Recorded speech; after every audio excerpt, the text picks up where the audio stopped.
Before we begin, since this is a BBC-owned property, I feel the need to point out that the news arm of the BBC has a continuing issue with transphobic leanings in its news coverage. You can find in a pinned comment below various videos from both myself and other YouTubers covering this issue. And while I understand that the Doctor Who creative team is not responsible for this, I will continue to point this out for as long as it remains a consistent issue. Thank you.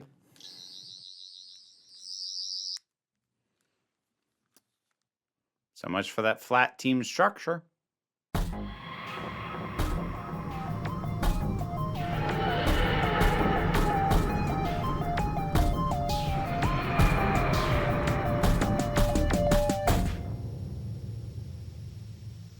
Take Two Doctor Who reviews continue, and this time it is The Haunting of Villa Diodati. Now, this one was actually very well received when it first came out. Now, part of that had to do, I think, with a certain amount of anticipation of what was going to come later, because we have the initial payoff of the Lone Cyberman in Ashad, who is a really great character. I'll talk about him a little bit more later. But a bit like with Fugitive of the Jadoon, some of at least initial excitement for it was probably built around what is this building to? The answer being not a whole lot. So it does suffer from that in the same way that Fugitive of the Jadoon did. But beyond that, this is still a very well-liked episode. In certain circles, certain Chibnall critical circles, it's often cited as the only good one of his era, or at the very least, the best one. And I am now going to be super contrarian, because I kind of hate it. Surely not. Now, before you write your comment telling me how wrong I am, I should explain. It's not bad. Actually, certain aspects of it are great. The atmosphere is fantastic. The guest cast is pretty solid. There's just a good overall creeping vibe. Ashad is a fascinating character. He's got a terrific design. There's a lot to like about this. It's not that there's nothing good, or even that there's a ton of stuff that's bad. A lot of it is going to be fairly personalized to me, because the things that I don't like about this, I really, really hate. And in some ways, they exemplify some of the worst habits of not just this era of Doctor Who, but of Doctor Who in general. Because I love this show, but sometimes it does stuff that I'm like, I really wish you wouldn't do that. And this is in some ways, if you've been following this particular series of Take Two reviews, is some things coming home to roost. Because I had been alluding to some things like the great men of history approach to going over historical periods, and the casualness and the cruelty towards secondary characters, that in earlier reviews I alluded to. Yeah, we're going to come back to that later on. This is where that's going to come back up again. And I'm not saying anyone else has to dislike this episode, but the things that it does for me that rub me the wrong way really, really rub me the wrong way. And this is not the Idiot's Lantern levels. This isn't a case of it being a core morality message that is so intrinsically harmful that it makes me want to actively erase it from canon. I don't feel that about this. But it does hit some really bad nerves with me. We will get to that in a little bit, though, because I know once I start on that stuff, I will get ranty about it. So let's acknowledge what else there is and what is good. As I said, the atmosphere is absolutely top-notch. The going in circles around inside the manor, and just the simplicity of how that is shot. It's done very, very simply, but it's very effectively done. I actually quite like the fact that, like, the ghost maiden, the little girl that Graham is seeing, never get explained. I think that should happen more often in Doctor Who, to be honest. That just sometimes there's stuff that, no, we don't know what that was. Good. You shouldn't know everything that goes on in the universe. The universe is too big for anyone to know everything, especially the Doctor. So I like that. I'm good with that. I liked the way that the historical figures were portrayed. They were portrayed as very human, which is nice. It, in terms of the characterization of them, it was not overly exalting of these people. It was acknowledging them as human beings with flaws, or in the case of someone like Byron, just kind of a bit of a dick, which, yeah, sure, that works. Then there's Fletcher, the valet. I love, like, Fletcher is the best. He just has these little moments, these little eye rolls, this droll responses. Like, he knows how moronic these wealthy, romantic, artistic types are. But it's his job to put up with them, so he does. But I love Fletcher. He is amazing. Every second he's on screen, and oftentimes he doesn't even have lines, but just the expressions on his face. I love him. There's Ashad, who I mentioned earlier. First of all, the ways in which he's introduced into the story, the early hints just out over the lake, great visuals on that. I like how, obviously he's a Cyberman. That's a Cyberman, but like it's rusted out. Half the thing is missing. We can see his face underneath. He freely expresses that he's feeling emotions. You irritate me. And yet he's still working for the Cybermen. He's still working with them. And we find out towards the end, voluntarily, so far as we can tell, he is fascinating and terrifying. To think about the kind of person who would not even be fully converted, but would still be happy to work with and for the Cybermen. He's great, and that look is fantastic. He is an excellent villain, an excellent threat. He is intimidating. He is familiar while also being alien. And that's not an easy thing to do, especially in a long-running show like this. This is what something like Evolution of the Daleks tried to do and failed at. This is succeeding at it. Like, that's definitely a Cyberman, but there's something else going on, and it's intriguing, and it's off-putting, and it's great. And so with all these strengths going on with this thing, why do I hate it? Well, it starts to come apart in the back half. Firstly, we have the death of Fletcher. I was really irritated to find out that he died because he just got lifted up by the neck and then tossed just on the floor. That looks survivable, but we find out he's dead. And we get this tiny little acknowledgement from Byron. Dear Fletcher, no. And then we move on. There's also a maid who dies. Maid is not nearly as memorable or wonderful a character as Fletcher, but she dies. I don't think she even gets named. Now, in and of itself, these things are, well, not good, but that's no more egregious than any other episode of Doctor, especially the Chibnall era Doctor Who. I have noted that there's been a certain callousness to the deaths of secondary and side characters if the episode is not explicitly about them. If they zoom in and really focus, like, okay, maybe something like Demons of the Punjab, we're really going to focus and zoom in on these characters and appreciate the tragedy of their death. But if an episode is not doing that, people who are established to have outside lives, to have families, grandkids, boyfriends, etc., are killed off very casually with very little acknowledgement from either the episode or the characters. And so that happens again here. But again, that's a recurring issue. Why does it bother me more here? Because of the context of what happens later.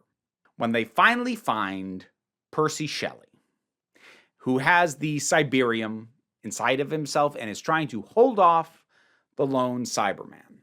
And Ryan asks the question, and I'm not saying it's what the character should have done, but he asks what is, under the circumstances, a valid question. They're fighting to save Shelley, and the Doctor is considering giving the Cyberium to the lone Cyberman, giving the Cyberman what he wants, which is what she was explicitly told to not do. And Ryan brings up the fact, Shelley's only one life against all those of us. Now, the Doctor pushes back on that, which she should. The Doctor should always push back on that idea, because We don't willfully sacrifice someone. We don't throw a life away like that. We don't do that kind of cold, calculated math that treats people as numbers only and never acknowledges them as people. So the doctor was right to push back on that. The problem is that she pushes back by framing it along the lines of Percy Shelley's importance. His thoughts, his words, inspire and influence thousands for centuries. If he dies now, who knows what damage that will have on future history? She brings up all the people that his works will inspire. She brings up this idea that words matter. In an episode where 2 people already died and she did not blink, the only person who got any acknowledgement was Fletcher, and that was from Byron. The doctor just moved on. No acknowledgement of the 2 people already dead, but him. He's important. Hey, it's me from the editing phase. I want to clarify something here. Yes, the doctor also talks about how this will impact future history, how this will make the world that gave her Ryan and Yaz and Graham not the same world. They won't be the same people. They may not exist. So she does move it beyond the scope of him, but she's still pivoting on him and saying that basically the world changes on Percy Shelley. And I'm sure some people will argue, well, because she's the doctor, she has a full view of the scope of history, and she knows that his death would impact that in a way that Fletcher or the maids wouldn't. That's a logistical explanation. That wouldn't fix my problems with the overall messaging. Because no matter how you justify it narratively, it still feeds the overall concept that the important people recorded by history matter more than those who weren't. And I feel like it's worth pointing out the last time the doctor started to do these calculations of who mattered and ignoring the rest of them, it was painted as a really bad thing. Who decides they're so unimportant? You? And I don't even like Waters of Mars all that much, but at least it understood that when the doctor starts acknowledging some lives as more important and ignoring others, that's bad. Not just in terms of the possible damage, but it's bad for the doctor as a person. Is there nothing you can't do? Not anymore. Anyways, back to my original points. So here we have the great man of history nonsense, that only the people remembered by the history books count. And we literally have the doctor ignoring the deaths that have already happened and defending the saving of this man's life, which again, she should be doing, but she's doing it on the basis of he's too important to die. That is wrong. That is not who the doctor should ever be. Every life is supposed to matter. Can the doctor save every life? No. Does the doctor, in various incarnations at various times, has the doctor had to make absolutely horrible decisions? Yes. But if the doctor's going to push back on this idea that we let Shelley die, it should not be on the basis of his words mattered. It should be because he is a human being whose life has just as much value as anyone else's, including the 2 people who already died.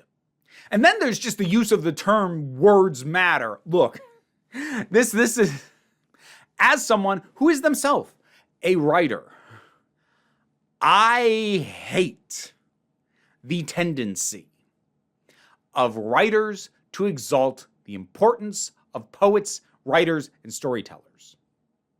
Words matter, wrote the author whose business is words. And I'm not saying words don't matter. They do. But I don't want to hear it written on the page and then delivered by proxies for the writer. The only writer that I can think of who has managed to pull that off and not piss me off was Neil Gaiman with Sandman. But that was because he exalted the importance of the stories and almost never the authors of them. And in fact, some of the few times that story focused on individual authors, they were awful people. So the importance there was the stories, not the people who wrote them down. Another quick point of clarity. This is not me saying you should separate the artist from the art. I've said before why I think that's a bad idea. This is me saying that I appreciate stories about stories, but not stories about how amazing people are for telling them. Here, the emphasis, she may say words matter, but she's saying it while pointing at, we can't let this man die. We can't let this writer die. Writers are too important, wrote the writer. So that's also a little bit of a nerve with me. And then there's another thing.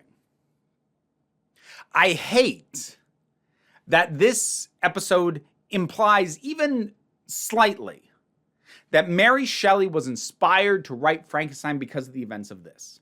Now, to be fair, it's not as straightforward as that. It is a little bit muddier because the doctor does point out fairly early on, like, things are wrong. Percy Shelley should be here now. So there's an implication that at a point previous, history did play out the way we all know it, where they all gathered together and challenged each other to come up with frightening stories. That did happen, but it's not happening now because of the Lone Cyberman, the presence of the Doctor, etc. So in some version of events, Mary Shelley did write Frankenstein completely on her own ideas. However, this still puts forward this whole thing of she, they keep cutting to her whenever they talk about how the Cyberman works. An effectively dead body brought together by electricity. She's looking at a shod and talking about how, are you more than one person? Are you pulled together from multiple sources? This modern Prometheus, which was the subtitle to Frankenstein. This modern Prometheus. How dare you exalt the importance of Percy Shelley while implying that Mary Shelley's ideas weren't her own ideas, but were influenced by these events. That she didn't think of this stuff, that it wasn't her own mind and her own creativity. This isn't quite on the level of like the original Back to the Future implying that rock and roll, the original rock and roll sound was not in fact invented by black people as it actually was. But it's in the same ballpark. It's pulling the same nonsense. The stuff that this episode does at the very end, ignoring the deaths that have already happened, zooming in on one of the great historical figures of history and going off on how important he is. And look, Jodie Whittaker delivers all this really well. That entire speech starting from words matter all the way through. Because sometimes this team structure isn't flat. It's mountainous, with me at the summit, in the stratosphere, alone. She delivers it really well. I just hate what it is she's delivering. But she sells it. She sells it excellently. If I actually liked the speech in and of itself worth a damn, I would have included it in my top 10 speeches in Doctor Who, because she sells it so well. But I hate it. I hate it because at this point in my life, I am so sick of the great men view of history. I'm sick of how Doctor Who as a franchise falls into that as a general rule whenever it does historical episodes. I don't like this era's callousness towards the death of other people. And it's made worse here because it's an episode where she's going to go off on the importance of one man while ignoring all the deaths that have already happened. I hate the exaltation of writers, in a work that originally started in the written form as a script written by writers. And the sort of, even the implication, even the vaguest hint of removing the agency of Mary Shelley's own creative genius in creating Frankenstein is offensive, intellectually offensive to me. I hate this episode. If none of these things bother you, there is a lot to love here. I've talked about it already. There's a lot that's really, really good. But the stuff that it does towards the end hits the worst kind of nerve for me on multiple points. It's not even just one thing. It's like 3 or 4 things that all happen at the very end, and they're all nerves for me. That this thing just hits in the worst way. So I guess, in addition to being the one person who says that Can You Hear Me is the best episode, I'm now also the one person that says Haunting of Villa Diodati is bad, actually. I don't actually think that. I don't think it's bad. I do think it falls apart very roughly. It doesn't stick the landing. How much disagreement am I going to get on this? You know, it's going to be an interesting one when I eventually get to it. I don't know if I'm going to jump into Flux right off the bat once I finish Series 12. But even if I do, I'm going to be really curious to see what people's current feelings on Village of the Angels was. Because I remember being the outlier on that too. Everyone else was like, it's amazing. I was like, it starts out okay, but it falls apart real bad. And that's where I'm at right now with this one. And I don't know if people still think it's amazing. The general impression I get is that they do. So go ahead and sound off in the comments about how wrong I am. Or if I didn't completely alienate you, consider supporting me on Patreon. It's what makes this entire series and indeed this channel and my livelihood and ability to buy food for my kid even possible. But even if you can't support me there, like, share, subscribe, help as well. But what I really want you to remember is that you are beautiful, you are valid, you are loved, you are important, even if you are not remembered by history. You are the council. I'm just running the meetings. And until next time, this council is adjourned. Well, it's Patreon supporter shout-out time, folks. So thank you to Robin Moore, Zubin Lutfulla, Tarak, The Thing That Goes Doink in the Anime, Oliver B., Angus Bjarnason, Melinda Walters, Emu Delkey, Leotha Boyd, Toy Lowly, Becky Spark, Fernabilax the Poodle, Zach, Tracy Scrabbit, General Contact Unit Problem Child, Angry Casperl, Tim Price, Adam R.D.L. Taylor, Shayla Gourlay, and Brendan LaRose. Thanks so much for your help. You can get your name read out too. Check out the rewards in the Patreon. Is that what they should do? Should they check the Patreon?